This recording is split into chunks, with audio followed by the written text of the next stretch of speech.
official podcast of JetNation.com, the largest independent fan site in the NFL. Be sure to check out our forums and talk all things Jets with thousands of other die-hard Jets fans. Now, to get you up to date on all the latest Jets news, notes, and quotes, here's your host, Glenn Naughton. Good evening, Jets fans. I am Glenn Naughton. This is Jet Nation Radio. I am joined by my co-host, Alex Varallo. We will be covering a variety of topics tonight. How you doing tonight, Alex? Doing well, Glenn. Good evening, Jet Nation. All right, so Alex, as we put in our tweets that went out to our followers, tonight we're going to have Emory Hunt joining us. He's going to be calling in a little while, probably looking at about 10, 15 minutes from now. And Emory had an opportunity to attend the open media session at One Jets Drive as OTAs kicked off last week. And it's an exciting time because it's something going on the field, but it's also frustrating because access is so limited. And as much fun as it is to hear football news, it's all also to be taken with a grain of salt. No pads, no hitting. It's new offense, new defense. Everything is new. So what is normally an exercise that is not at full speed is probably even that much slower under these conditions. However, when people like Alex and people like myself and anyone who is listening to this show, when you're addicted to this game and this team, you'll take every morsel, every nugget of information you can get. And as I said, you treat it with a grain of salt. But listen, I see people who completely dismiss all of this stuff out of hand. Who cares? It's OTAs. It's stupid. Same people who say the preseason is stupid and training camp doesn't matter. Guys make impressions in these times. Guys make plays. They do things that, put them on a coach's radar, do something that maybe a coach gives them a little longer look than he would have otherwise.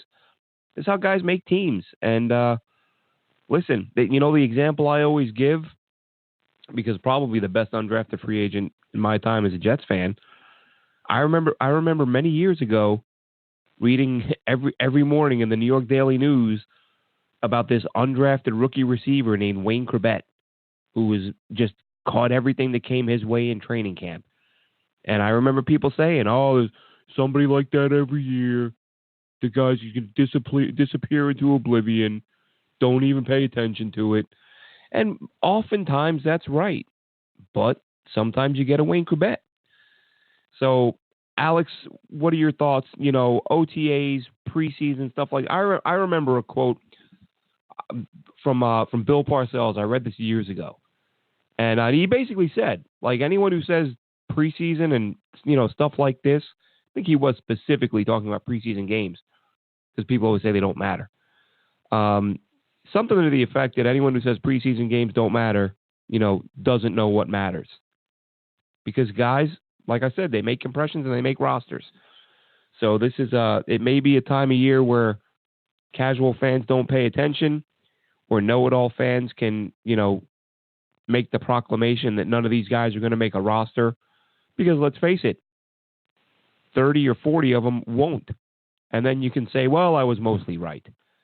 But the fact of the matter is some of these guys come through. So your thoughts, Alex, how much weight do these things carry and how much attention do you pay to them as a fan? Well, I think that, it's debatable each way, but I do think that they are important because you have to get new players acclimated, younger guys acclimated with new systems. As we know, we've had a few changes in the front office, and it seems like we've been going through this process on the offensive side a few years in a row. So this is important for younger guys that are still trying to establish themselves, get their minds up to speed so that they are ahead of the game when, the pads and the live hitting and everything like that starts happening. And, for people to say that they don't matter, I'm pretty sure there's a lot of teams right now that feel differently. Reuben Foster got hurt in an OTA, and Tyler Croft, I think, was with the Buffalo Bills. I think he's done for the season. So, these guys, it does matter. And you have to be careful during this time of year because you don't want one of your guys to get hurt. So, for people that are overreacting about Le'Veon Bell's situation not showing up, I'll trust him because he seems to have a plan of what he does during his off season. And as we've seen with his results, clearly whatever he's doing has worked. So I'm not going to say that I understand what he's doing or I'm upset that he's, working remotely down in Florida at this point. And, it's really funny how the Tides can turn the fan base, as you can see going up into the media day, which I believe was last Thursday. The mood was still very, very sour with everything that has been going on, and people are still reacting to even the most insignificant, additions with this power struggle, or this power hungry head coach / GM that we have in Gase. But as soon as you see some familiar faces come out in the media and talk about the team, like C.J. Mosley and Jamal Adams and Darnold, I don't know if anyone was able to see it, but I saw plenty of tweets circulating about this beautiful 40-yard bomb that Darnold had thrown to Anderson, and it kind of seemed like everybody started to realize, oh, okay, everything that's been getting twisted in the media isn't telling the whole picture, because at the end of the day, we still have a nice-looking football team, definitely way better than what we were looking at last year going into this year. So I get it, how some people will dismiss it, and other people, like myself, who's a diehard, more content is just more exciting for me personally. Yeah, and that's a good point, Alex, about how, a couple things. One thing I wanted to mention tonight, because there were a few people who, I don't want to say they got upset with me on Twitter, but they kind of took umbrage or they thought I was overreacting by saying I didn't like that the Jets cut Jordan Leggett. And along the lines of what I say all the time, for a lot of fans, everything is polarizing. If you say a guy might be good, not even a guy is good. If you're like, oh, that dude might be good, and because that guy isn't an all-pro, people are like, you're a moron, that guy sucks. And I'm like, I'm just a guy who doesn't write people off before they get a chance to prove themselves. Like that's me. You want to write a guy off after 1 year on the shelf and 1 year under an incompetent offensive coordinator? Go right ahead. That's fine. But the Jordan Leggett thing, Adam Gase lets him go. They cut him loose, former 5th-round pick out of Clemson. And I didn't love that pick at the time. So this isn't like I'm upset because this is a guy that I've been banging the drum for since they took him. He was probably my least favorite pick in that class. But there are a lot of factors with this stuff. And to me, the Jordan Leggett thing, no, I'm not going to lose sleep over it. I'm not saying the guy was destined for greatness. What I'm saying is you drafted Wesco. He's probably taken Eric Tomlinson's roster spot.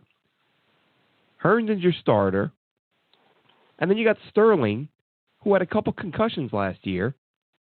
And that's not something, we know now. Concussions are things that they recur. And when you get dinged pretty good, you can be out for the damn season. So in terms of true receiving tight ends to complement Chris Herndon, I'm looking at Jordan Leggett as a guy, and especially the fact Herndon is facing a suspension. So if you tell me I got to choose between Eric Tomlinson and Jordan Leggett, now that shouldn't even be a conversation, honestly. And someone got on me on that. That was another thing. Someone was, because I said Jordan Leggett isn't competing with Eric Tomlinson for a roster spot. Because Tomlinson's a blocker and Leggett's a receiver. Yes, they're both tight ends, but they both have different roles. However, it may sound contradictory, but bear with me here. I would keep Leggett over Tomlinson because Tomlinson's blocking was so bad last year. Tomlinson's blocking wasn't a whole lot better than what Jordan Leggett brought last season, and Leggett is clearly the better athlete with higher upside as a receiver. So those factors, the fact that Tomlinson's probably gone because of Wesco, and even if he was hanging around, you want another receiver on the roster at tight end behind Herndon, and all you got is Sterling, who, again, with the concussion history, I just didn't see the harm in keeping Jordan Leggett around, and let's see what he could do in Adam Gase's system. So, for those people saying, "Oh, I can't believe you're getting all these idiot fans getting upset because we cut our fourth or fifth tight end."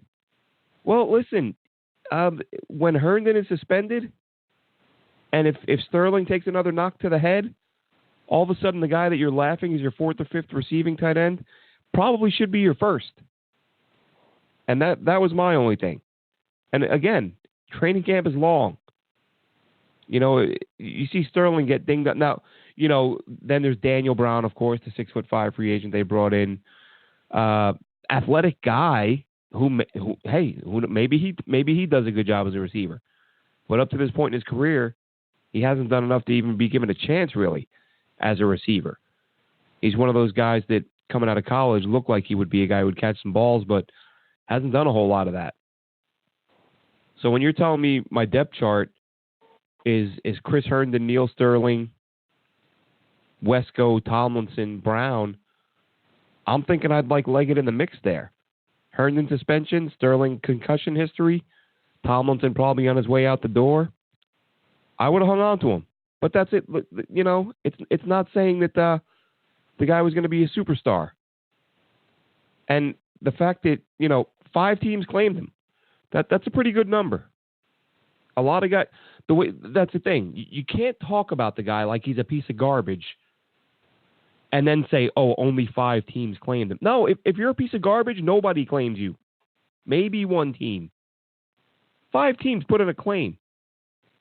So, again, I'm not here saying the guy's going to be a superstar, but to your point, Alex, and I'm sorry I got on a bit of a tirade there, but the talk about the Gase, the power struggle, the, him wielding power, trading guys, cutting guys, I think that is, it is time to move on from that. Because at the end of the day, as you said, Alex, there's some talent on this football team. But, we keep saying it. And for some reason, the experts, the so-called experts, talk about this team like they're like they didn't add anybody in free agency, and like they didn't have an incapable head coach and offensive coordinator leading them last season.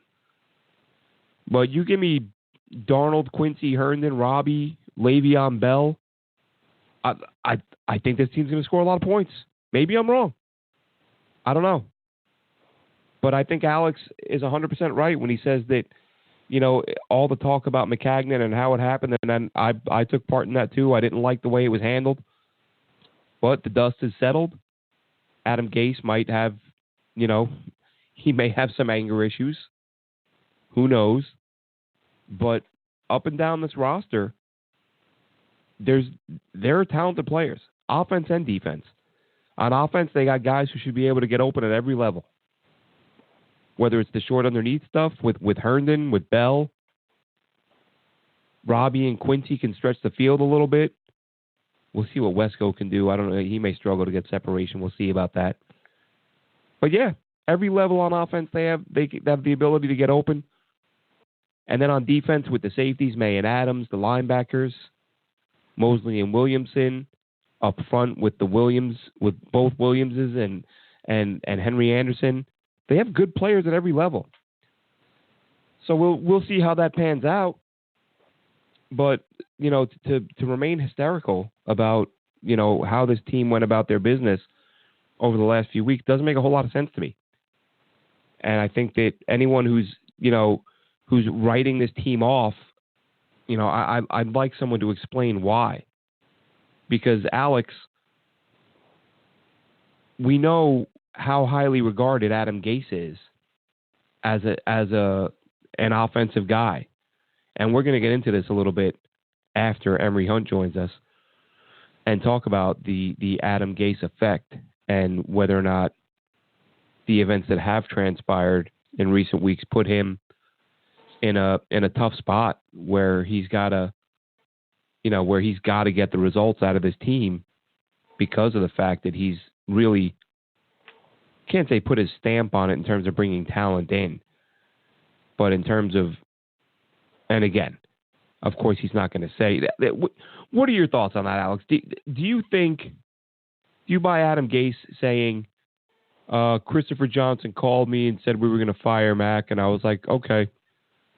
You know what? Hold that thought, Alex. I believe we have on the line with us now Emory Hunt of Football Game Plan. He was at One Jets Drive in Florham Park for week 1 of OTAs. Emory, are you with us? Yes, sir. I appreciate you guys having me on. We appreciate you joining us today. As I said, Emory runs Football Game Plan. Check him out on Twitter.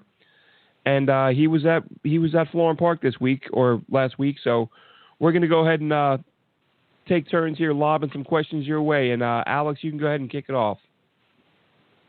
Hey, Emory, how you doing? I'm Alex, and thanks for giving us your time.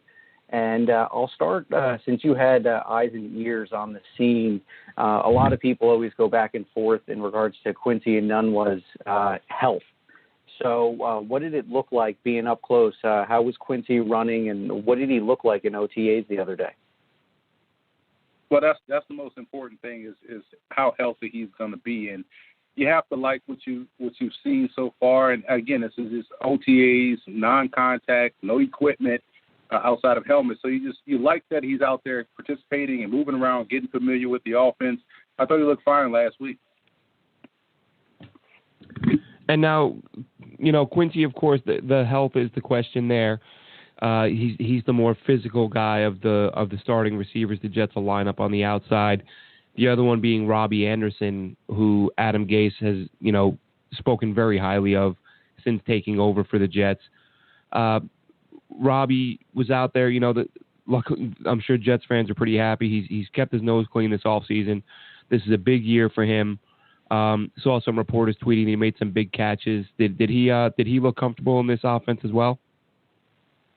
Yeah, he looked real good. And you talk about Anderson and just watching him go out there and compete. He's the alpha of the group. I would say there were two guys that really stood out as the vocal leaders of that group. It was Robbie Anderson and Josh Bellamy, honestly.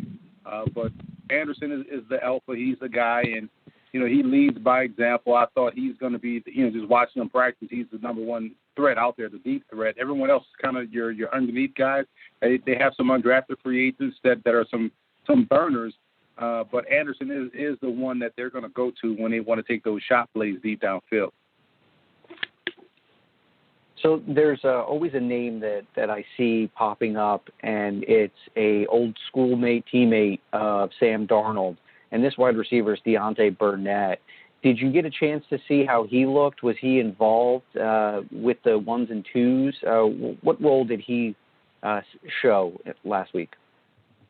Didn't really get a chance to notice Burnett. If you're looking for a guy that was out there that was making plays, it was Tim White, number one, and Tim White has, legit home run hitting speed. And Greg Dortch, the undrafted free agent out of Wake Forest, looked good. And Jeff Smith, I thought, was one of the more underrated signings the Jets made, was because of his ability to win inside or outside, having that background as a former quarterback, having an opportunity to go deep down the field and caught a beautiful ball from Davis Webb. But Deontay Burnett, you would expect him to have the most comfort level with Sam Darnold. I thought last year when they picked him up during the season, it's like, this is a really huge signing. I wanted to see him get more reps than he did during the games because of that familiarity with the rookie quarterback that he played with in college. And he's one of those guys that you like to see out there on the field because he sacrifices for the catch. He don't mind. He doesn't mind diving for a pass or going over the middle of the field. So I'm a big fan of Deontay Burnett. I was shocked that he went undrafted last year. But to be honest, when you look at this receiving core, I think it's pretty deep with a bunch of guys that can do multiple things, that can be moved around. They may not have a bona fide star, so to speak, but they have a bunch of guys that can be productive, including Jameson Crowder, who came over via free agency. And you like what he has and what he brings to the table as well. So it could be death by 1,000 cuts with this passing game. And it was impressive just to see it in one practice. Again, it's basically glorified 7-on-7. with no pads, no pass rushing. These guys are being able to work one-on-ones versus the defensive back. So I just thought they looked good. I can't wait to see what they look like when the pads come on. They get outdoors and you have to deal with the elements, and you have to deal with, day 15 of training camp, when you're tired, and who still has that level of enthusiasm and burst within their game. But you like what you've seen so far from this receiving group. Yeah, and I'm glad you touched on that, Emory, because that's something that, for me personally, when I hear people talk about how this team is lacking a true number one receiver, I'm of the belief that if you have 4 or 5 guys who can create mismatches, you can be just as successful as a team that has one stud and a few lesser guys surrounding him.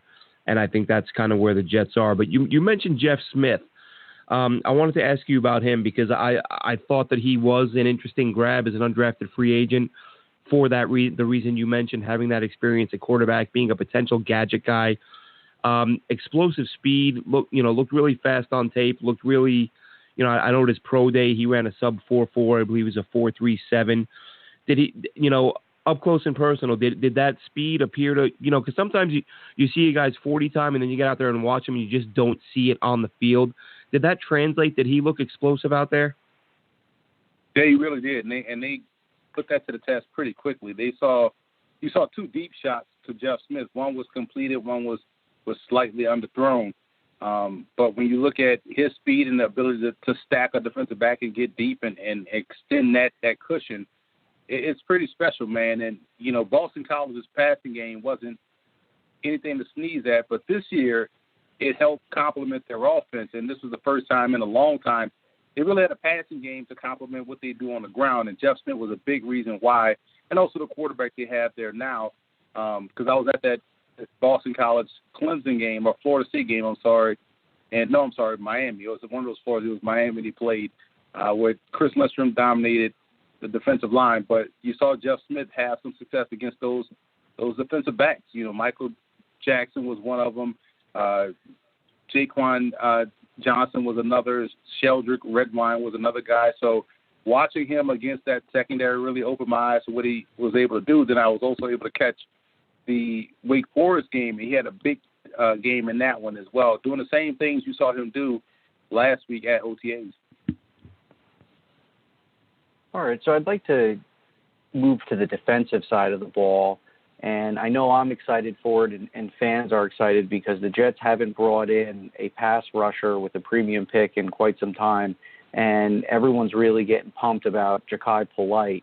What did you see from the young rookie out of Florida?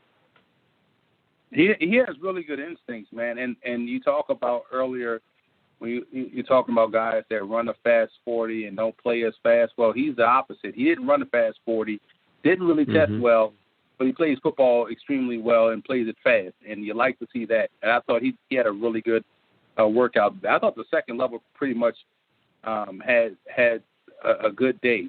Blake Cashman caught an interception. I thought Terrell Basham looked explosive off the ball, and I was just impressed with the way those guys moved around. Mosley is another one that moved around. I'm a big fan of Jeff Allison out of Fresno State. I thought that was a pretty good underrated signing for the Jets, too. He's another one that's kind of like Cashman, these guys that can drop in coverage and get from point A to point B, and Allison has terrific instincts for an inside backer. So I think what was a weakness or a question mark last year is probably going to be a strength on his defense. Mosley has good football IQ. He's an extension of the coaching staff out there. And Avery Williamson, I think, is a really good inside backer. And whether or not Cashman or Allison makes the team or Cashman sees the field as far as a sub backer or he's more of a special teamer, I do believe the inside backers are in much better condition or much better shape this year to go along with what they've added on the outside. I think Basham is headed for a breakout season, and Polite is going to prove to be a steal in the third round. Now, the guy that Polite's likely going to be competing with for snaps is Brandon Copeland, who he didn't have a monster year last year, but really last season was his most extensive playing time as a pro, and he had some pretty solid production. So he's obviously not going to lay down and give that job over. is he a guy right now who maybe there's a little fire lit under him with Polite being taken? And did he stand out in any way during OTAs? Well, you hope that there is fire lit underneath him because of the caliber of a player Polite is. I mean, to me, Polite shouldn't have gone in the third round, but here we are. He's a third round pick, and he has first round talent. So if you're Copeland, you're looking back and you're like, man, players can say all the right things. We're competing, we're trying to make the team better. He's a guy we brought in, to help out the defense. But trust when I say players watch these players when they come in. To me, it's no different than when it was signing day in college. You go right down to the computer lab, back before obviously everybody had computers on their phones. Go down to the computer lab. Say, who the hell did we sign? Did they sign anybody at my position? If so, how good this dude is? And so I know the same things go on in the pros when you're seeing who they drafted, who they're bringing in. And Polite definitely has Copeland on notice. And if he can build on what he did last year, that's better for the Jets as a whole. But if not, it's still good for the Jets. They got a steal as a pass rusher in the third round. So while we're on the topic of linebackers here, we have a new field general in C.J. Mosley, and a part of his presser from last week is that he's basically going to be getting all the guys aligned and setting up the defense, pretty much calling the shots while he's out there. Did he look comfortable in Greg Williams' system, or is he still trying to get acclimated? I think the entire defense is still trying to get acclimated. You see a lot of communication going on out there, which is great because you want to see guys communicate. You want to see guys understand what's going on, and this is where you want to make your mistakes in practice. And you like how guys are talking to one another, getting everyone lined up properly. And I just didn't like the conversation around C.J. Mosley when he signed. People talked about him being overpaid or you don't pay an inside linebacker that. These are the same people that say the same things about the running back position. You don't pay for a running back. And, I just find it funny that people forget. Maybe these people never even watched football. Just started watching football in 2005 or something like that, where no one remembers the run and shoot or the run and gun and how unsuccessful those offenses were because they couldn't run the football. Or people don't remember how bad a defense is if you can't stop the run because you have no threat on the inside. Mosley is a threat on the inside. A guy like Le'Veon Bell is a threat in the backfield. The Jets you want to be strong down your battery, and if you're going to win in football, no matter what level, center, nose tackle, linebacker, free safety, quarterback, running back, all your battery has to be outstanding. The Jets are on the way to making that happen. I thought the C.J. Mosley selection was our addition was big because last time I checked, he had a game-clinching interception against the Browns that got them into the playoffs. He's always around the football. He was playing good football in Baltimore. You pay for premier talent, and the Jets got one. And Mosley and put him right next to Avery Williamson. That's going to be a really good inside linebacking core, for this 2019 season. And now, one guy you mentioned him earlier, and you mentioned the fact that whether or not he's going to see the field a whole lot as a rookie or at any point. In Blake Cashman, he's a guy that a lot of people talk about as he's going to be a special teams demon, and that's where he'll find his niche. Maybe Jets fans who maybe remember a guy like Nick Bellore, who was a solid college player who made a living as a special teams guy. But do you see Cashman as a guy who could develop into a regular contributor on defense? Because when you watch him on film, I feel like he does a better job of stacking and shedding than you would expect for a guy of his size with arm length. And I'm not saying he's great, but he was better than I expected when I watched him. And again, seems like an instinctive guy, and we all heard about athletic. For me, you hope a guy like Cashman becomes a little bit more aggressive. Too often you find, and this is a byproduct of what we see now in college football, with the spread offenses and you having to play in space. Guys don't want that smoke on the interior, where they struggle to take on block. They'll wait and absorb a block and then try to read and react off of it, But sometimes you got to beat that lead blocker to the punch and create a pile-up, and therefore you force the running back then to stop his feet and try to go another direction. So for him, I think playing, in this defense is going to kind of force him to be that, to get better in that aspect. That was one part of his film where, I wasn't a big fan of. I thought, he was a wait and see type tackler. You want guys, especially on the inside, if you're going to play in this 3-4 where you're going to be uncovered a lot, you want to be able to take on those guards and kind of force the issue and really take hold of your gap. And if he can't do that, then he's going to be relegated to special teams or more likely be a sub-backer because he does do a solid job in coverage. Well, it would seem that you and I are like of mind because I'm one of the individuals, maybe we're part of a small group here that still believes in the running back is a important position in this game. And having been a victim in my high school of the run and shoot offense, we don't need to get into details on how lonely it is for the super back being all by himself. But what are your thoughts about Le'Veon Bell in general? Just what he brings to the table for this team, and what are your thoughts about his contract? To me, I think, he did a great job in, as far as getting what he wanted and on the terms that he wanted. You have all the leverage as a player, and you love that about it because he's going to open the door for other players down the line. It's a shame that some of his colleagues didn't see it that way, but he really did a big thing for them when their contract is going to come up. So I was 100% with him with his contract. As far as on the field, when you have a guy that is a threat, not only to rip the long run, but also as a downfield threat in the passing game, people tend to confuse backs that can catch the ball out of the backfield. That's the cliche that they say, he can catch the ball out of the backfield.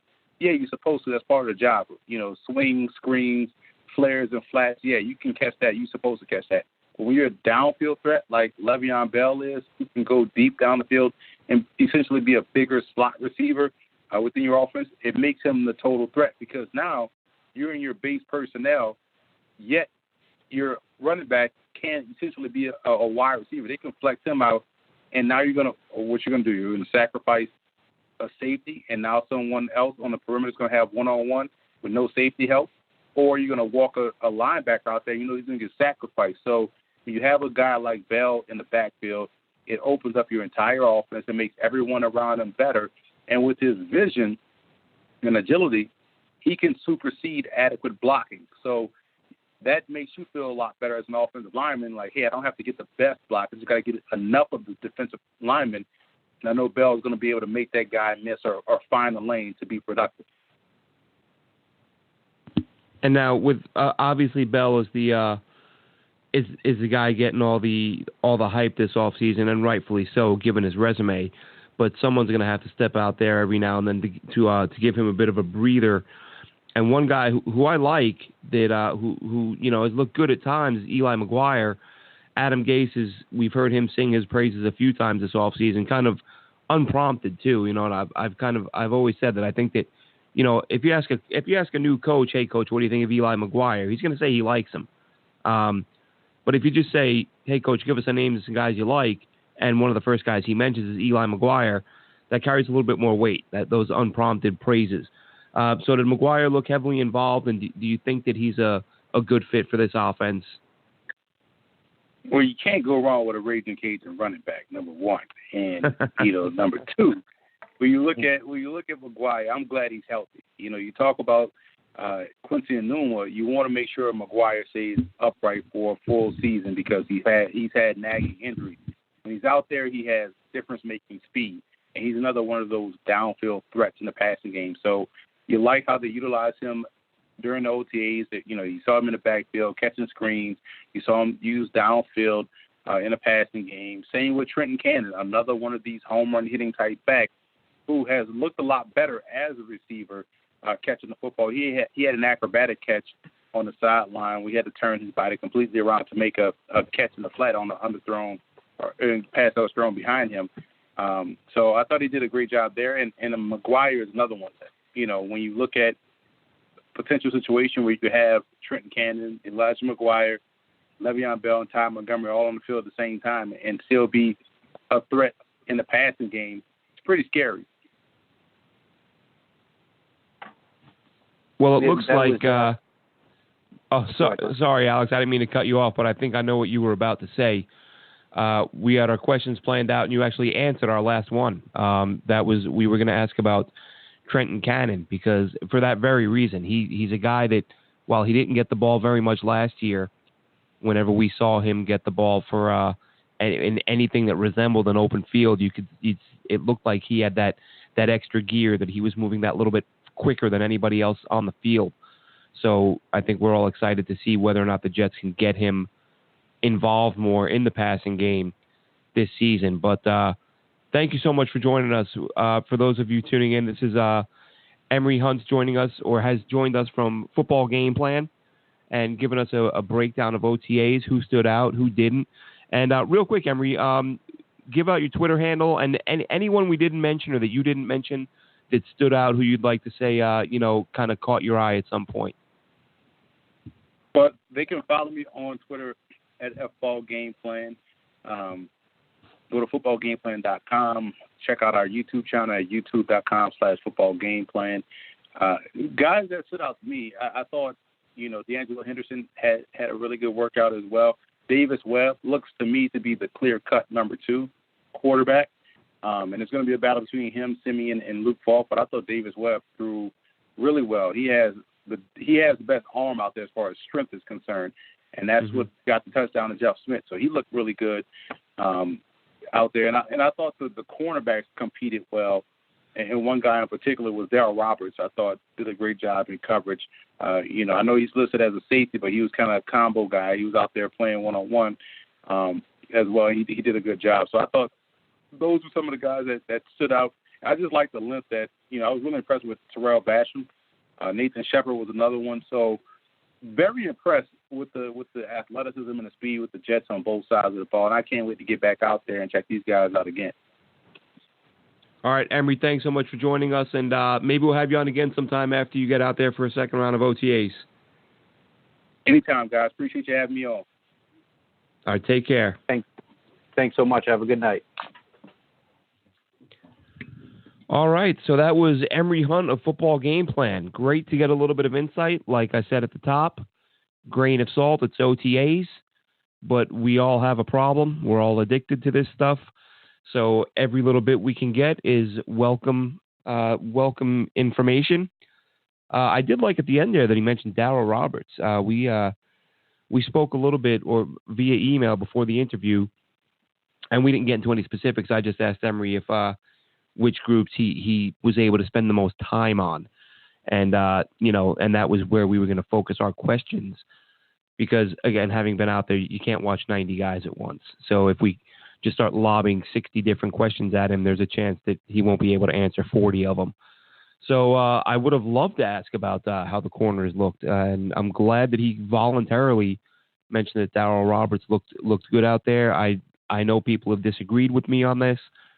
I think that he's a guy that I can't blame the Jets for giving him a shot to win that number 2 job. But your thoughts, Alex, on what Emory had to say, anything that specifically jumped out to you that you were glad to hear? Yeah, I was intrigued because you had heard through Twitter last week that Darryl Roberts was, getting cooked in the kitchen by several guys, and he was doing poor in coverage. And it's interesting how that's one person's perspective, but then you hear right from him that he actually looked pretty good. And, whenever you have a player like Darryl Roberts, who's an in-betweener, more of a defensive back rather than being labeled as just a corner or just a safety, that's very helpful for the defense as a whole, being able to move guys around a little bit and mix up your defense. So if you wanted to, mask a particular coverage and drop them into zone and then have, one of our versatile safeties come up and play man coverage, there's a lot of things that Greg Williams can kind of get loose with and mix up, different styles of packages just to keep the offense guessing. So definitely great to hear him talk about that. And it was really interesting. And I know it's a player that everyone has constantly been wanting to see more of last season was Derek Jones. And since Tremaine Johnson was hurt and not able to participate in particular drills, Derek Jones was in there as with the ones. So it looks like he's moved himself up the roster, the depth chart rather. And a young guy like him who was a bit of a project coming in, we need somebody to emerge out of that defensive backfield. And it's nice to hear that some of these younger guys are, beginning to at least step up to the plate.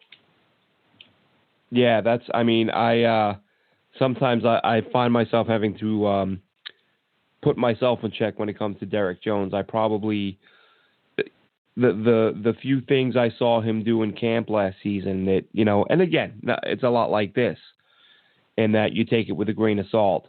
But as a former receiver out of Ole Miss, the body control, the hands, the athleticism that he showed on a couple of his interceptions in training camp, I just remember thinking, there were one or two plays. There was even one where he didn't get credit for the INT. I think they said he landed just out of bounds. But the way he was able to elevate, he was probably, I would say his hip was about, shoulder pad level with the receiver who the ball was intended for. And he was able to just snatch the ball out of the air and, played it like a receiver and came down with it. And there were other plays. One in particular that jumped out at me when Sam Darnold, I believe it was Darnold, tried to hit Robbie Anderson on a deep ball down the left sideline. And we've seen Robbie Anderson make a lot of cornerbacks look really bad and leave them in the dust. And Derek Jones was stride for stride with him the whole way deep down the sideline. And that was the first time I remember thinking, like, wow, there's some of that athleticism coming into play on the field that we heard about when this kid was drafted. So because he's a project, I get that. But the fact that some of this stuff, sometimes and I said it during our interview just now with Emory, these guys put up these eye-popping numbers at their pro days and at the combine, and then they never really play to that speed. And you look and you think, how did that guy run a whatever? How do you run a 4.3 this? And he just looks like another guy out there. Wasn't the case with Derek Jones. The freakish athletic stuff that was reported after the combine did appear at times on the field. And so I look at the guy and I'm like, this is a big, tall corner, 6'2", 6'3", with a crazy 40, a crazy vertical, experience as a receiver. You just look at him and you think the sky is the limit for this kid. If A, he puts in the work, and B, the coaches get it out of him, he could be a fantastic player. So I didn't mean to go on too long about him, but what that guy could bring is phenomenal. But you know what? I'm sure a couple years ago in San Francisco, I'm sure a lot of fans were saying the same things about Rashard Robinson, because that dude also had some crazy off the charts athleticism. And he made a play. He made a few plays in San Fran to where he was elevated to a starting role. And now after a couple years on the bench with the Jets, he's gone. So I understand that the athleticism doesn't always translate. And even if it shows itself at times on the field, doesn't mean it's going to do it consistently enough. I get all that. But the fact that, he's a project player and he seems to be coming along nicely. And that's a good thing. Will it be any more than that? We'll have to wait and see. But what I wanted to talk about next, Alex, and we talked about this briefly before, is not the Adam Gase situation as a whole. Of course, we've talked about Adam Gase till we're blue in the face because, he's the new coach and he's commenting here and he's interviewing there. So it's always news because there's no actual football going on and everyone wants to know what's on the new coach's mind. But no matter how you feel about what's transpired with this team in the last few weeks, whether you liked Mike Maccagnan and you're not happy that he's gone. I like Mike McCagnon, but I'm fine with the fact that he's gone. But Adam Gase, you look at the last two head coaches this team had in Rex Ryan and Todd Bowles, and you have to believe that Gase, this is a boom or bust thing for him, because he is what this team needed. He's a guy who is not going to be loyal to a fault the way Rex Ryan was and the way Todd Bowles was. Those two guys had the old school mentality. My veterans are my guys. I'm not going to trust a young guy. Of course they would play some young players. Sometimes you almost have to. But listen, we saw under Todd Bowles. Why wasn't Deontay Burnett playing last year? Why was Jermaine Kearse still on the field when Deontay Burnett and some of what Jermaine Kearse pulled last year, and he's still a mystery to me because I really do think he's not a bad dude. But he lapsed. He had some lapses in concentration, some questionable effort at times, and Todd Bowles let him keep playing. That's not going to happen under Adam Gase. If that was Adam Gase last year, at some point Deontay Burnett would have been on the field, and Jermaine Kearse would have been told to take a seat. Todd Bowles played guys, who didn't show up to meetings multiple times. Rex Ryan did the same thing. Rex Ryan played Calvin Pryor for most of the season before finally benching him for one game for Jaquan Jarrett. And I remember at that time, I spoke to people, well, one person in particular, who was in that locker room and said, this kid Calvin Pryor, the late to meetings thing is a regular occurrence with him. He's consistently showing up late. And there were, questions about his effort. But Rex Ryan kept playing him. Had to go on for how many weeks before Rex finally sits him for one game? Todd Bowles, same thing. Mo Wilkerson, Sheldon Richardson, reportedly missing several workouts, several meetings, late to practice. He finally benches them for one quarter. Again, or was it the first series? I think it was the first quarter against Miami in Miami. But just kept playing these guys. And Adam Gase, and I've said it before, you look at what he did in Miami, trading guys, cutting guys, benching guys, if the effort wasn't there. And if you look at this rebuild, and people can disagree with me, I don't care. As far as I'm concerned, this thing was right on schedule, based on my expectations. When they tore it all down a couple years ago, I said 3 years, they better be ready to compete for a playoff spot. In my mind, they're ready to compete for a playoff spot.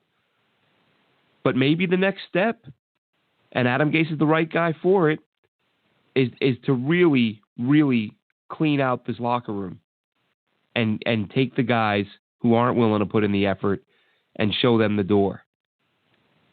And so whether you like Gase or not, I think he serves a great purpose in developing Sam Darnold and cleaning up the culture. However, I think he's also put as much pressure on himself, and that's not necessarily a bad thing, but as much pressure on himself as any Jets head coach I can remember. Because he's got the quarterback, he's got the offensive firepower, and he's now put his stamp on this team as the guy who is kind of molding things the way he wants. And if they hire a new GM and this team somehow manages to go 4-12 or something this year, I wouldn't be surprised if Chris Johnson went to the new GM and said, hey man, it's your call. You want to find a new coach? Go ahead and do it. It's your decision. But what do you think, Alex?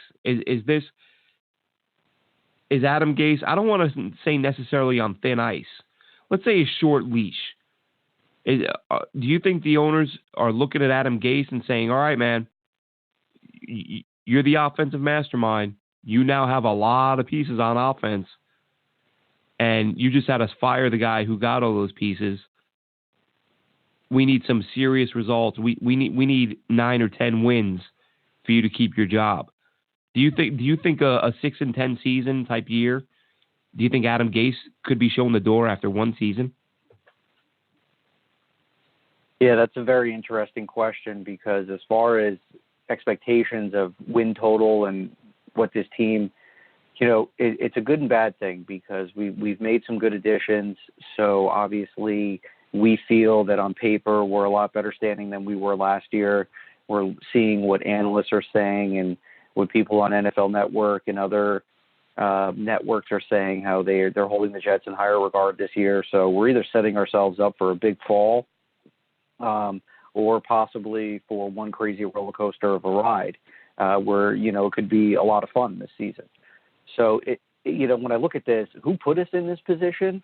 A lot of people can point the finger at Gase, but I really think it's the owners that have put us in this position here, and they've dialed up the pressure on their head coach interim GM, because if they had made the tougher decisions a few months ago, we would be looking at this whole perspective as a lot different. New front office, new head coach, new GM, different philosophies, new culture, all that good stuff. But now that they've kind of done it in a completely untraditional manner, words like dysfunctional are being thrown out, and people are questioning what's going on in interior. Who else is next that could be fired? So it's a very difficult situation to say. Is it all on Gase? More than likely, yes, because he's more outspoken than Todd Bowles and the other guys, and he has a little bit of an abrupt attitude toward the media, which is kind of funny because, me living in New York and growing up in North Jersey and kind of being in this area, you would think Adam Gase's attitude would be absolutely perfect for what goes on around this area here. Trust me, if you've driven around North Jersey or the New York area, you know how people are on the roads, and it's just that where people are a little bit more abrasive, I guess, hearing from people outside of the States. So it's just kind of curious to me on how people will be like, I can't, the gall of this guy to be abrupt with media, not answer questions when they throw, how do you feel about this? How do you feel about that? I perfectly am fine with it. I like the way he handles himself during the press conferences, but to go back to, the football aspect, if we end up having a 6-10 season, I don't think that that's going to cut it. And it would be really unfortunate. I'd hate to see us shake up the front office yet again and have Darnold learning a new system for his third year in a row. You want to talk about the Jets never being able to develop a quarterback. This would be the perfect example of why maybe decisions should have been made early in 2018 so that Sam and the rest of these young players got the right path. Because you want that continuity, don't you? You want to have that same guy to grow with the quarterback. 100%. And of course, all the players are going to say the right things and they're going to be positive about it. But deep down inside, they're probably saying, why do I have to go through this again? Like, this team really needs to get it together. We don't want our guys to be in that position. We want their minds to be in the right place, thinking about becoming better football players, putting a better product on the field, winning games, and playing in the postseason. That's where we want our guys' main focus to be, not thinking about, well, what's the next guy going to do? Is he going to, pick on my footwork, or is he going to pick on my throwing style? Am I going to have to learn this, that, and the third?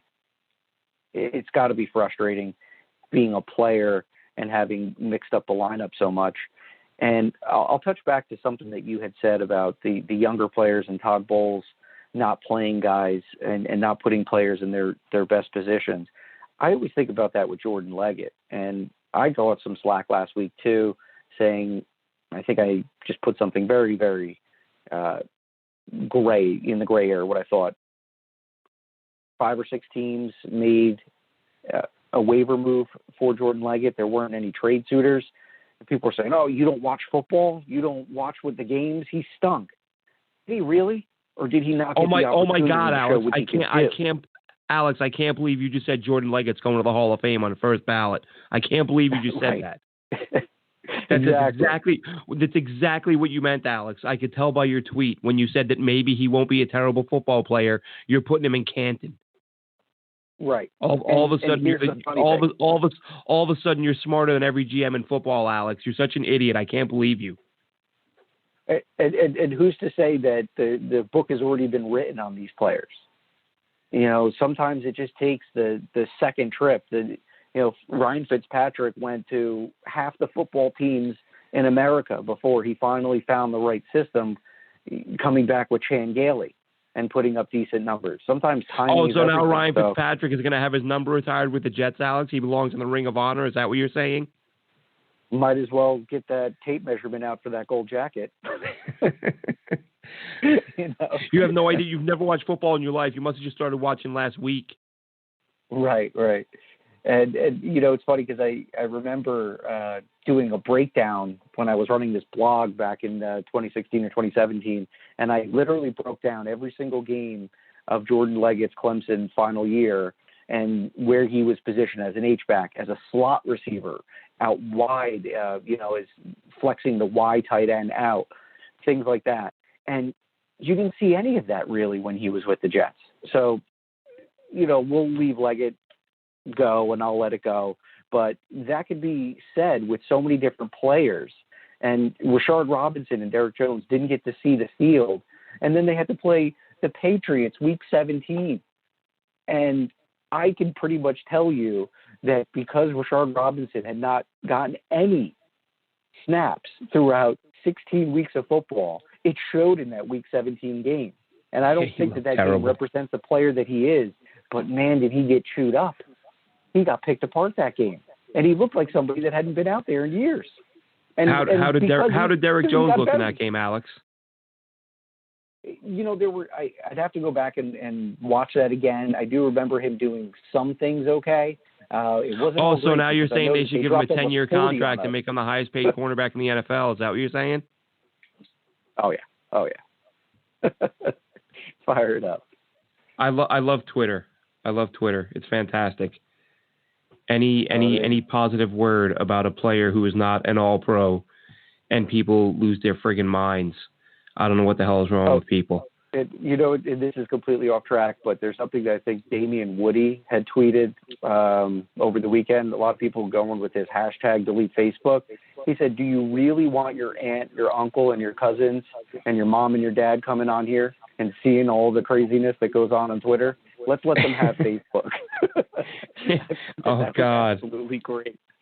I couldn't imagine, just people from my interior, family group that is kind of a little skeptical with how social media just does the things that they do. They wouldn't last a day on Twitter.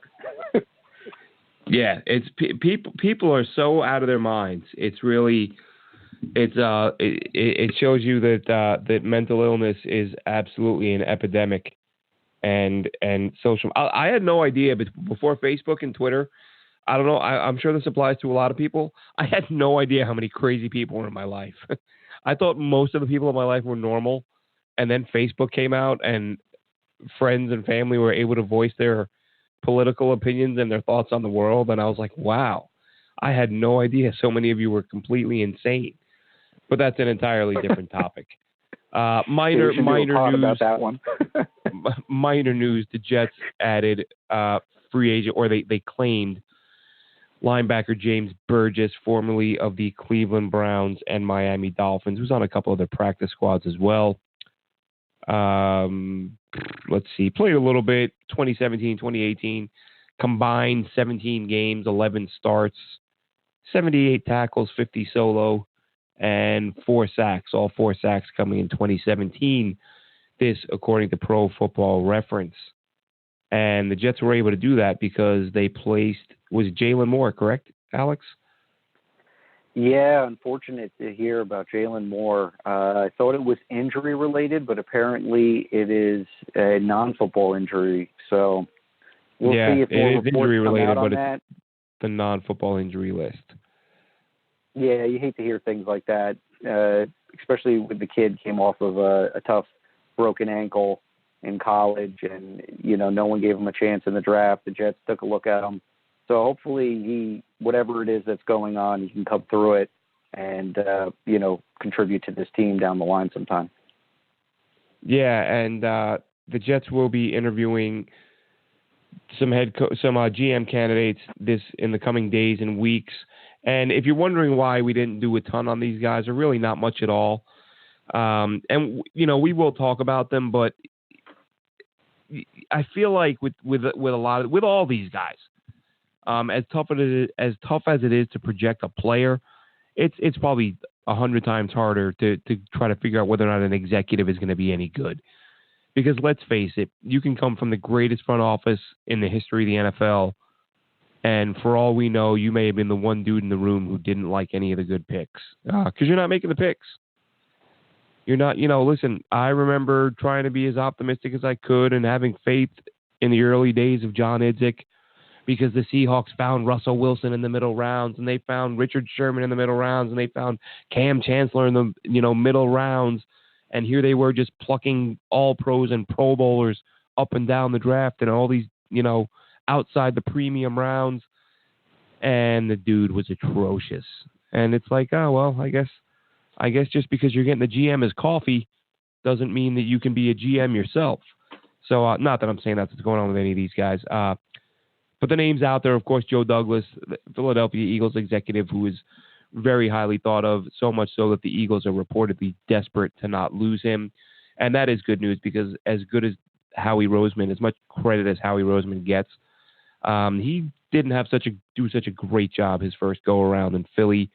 Was exiled in the building when Chip Kelly came in, was put back in place, and they apparently like Douglas a whole lot.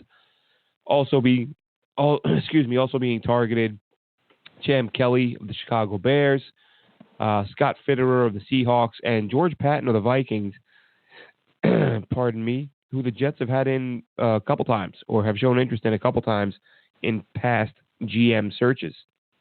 So we will get into that. That'll be a hot topic next week because some of these interviews will have taken place. If a hire goes down, Alex and I will see what we can do about scrambling to get a show done that day. But I would imagine this process is going to take a little longer than that. A lot of time, Alex, what do you think? People keep saying the Joe Douglas thing is a done deal. And I feel like, then why are you scheduling other interviews? If it's a done deal, why? Why are you, it's due diligence. Right. But you're saying it is a done deal. That means the deal is done. Why aren't they signing it? So there may be a very good chance it happens. I still think he will be the guy. Because, look, if you're the Jets, you're in no position to screw around here. You've got the damn quarterback. It took you 50 years to get him. You got him.